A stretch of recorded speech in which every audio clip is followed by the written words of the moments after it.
सीमा सुरक्षा की समीक्षा की है। भारतीय सेना के ऑपरेशन सिंदूर से जुड़ी बड़ी खबर, जानकार सूत्रों के हवाले से खबर है।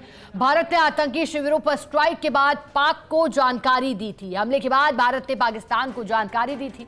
7 मई की सुबह डीजीएमओ स्तर पर जानकारी दी गई थी। 9 मई की रात जेडी वेंस ने की थी पीएम मोदी से बात। तो बड़ी जानकारी, स्ट्राइक की जानकारी भारत की ओर से दी गई थी। आतंकी शिविरों पर स्ट्राइक के बाद पाक को भी जानकारी दी गई थी और ये जानकारी हमने इसलिए दी थी क्योंकि भारत ने साफ कहा था कि भारत की ओर से जो हमला है वो पाकिस्तान की सेना या सिविलियंस पर नहीं बल्कि सीधा आतंक के अड्डे पर है। जैश ए मोहम्मद, लश्कर ए तैयबा के अड्डों को निशाना बनाया गया था। 9 स्थानों पर कार्रवाई भारतीय सेना की ओर से की गई थी और इस स्ट्राइक की जानकारी पाक को भी दी गई थी।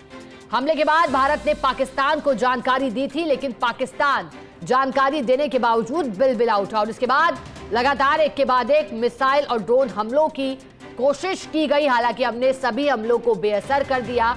भारतीय सेना के पराक्रम का ही नतीजा रहा कि बार बार ये कहा जाता रहा कि भारत को पाकिस्तान की ओर से कोई नुकसान नहीं किया गया है।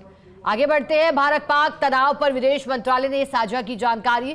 अमेरिकी उपराष्ट्रपति जेडी वेंस और पीएम मोदी की बातचीत का खुलासा। प्रधानमंत्री मोदी ने कहा था वॉर हुआ तो करारा वार करेगी। पीएम मोदी ने कहा था कि भारत भीषण वार करेगा।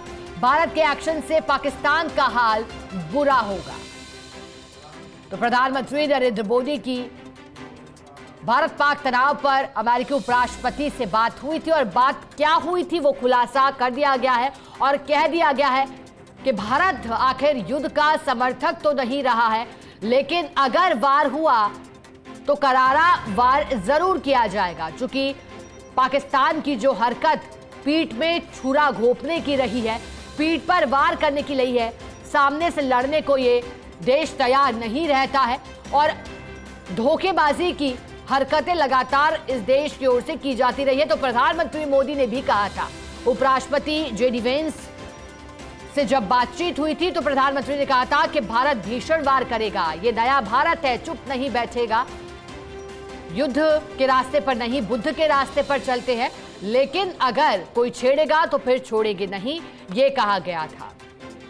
और देखिएगा, जब अप्रैल में पहलगाम हमला हुआ था तो फिर उस वक्त जेडी वेंस भी जयपुर में थे।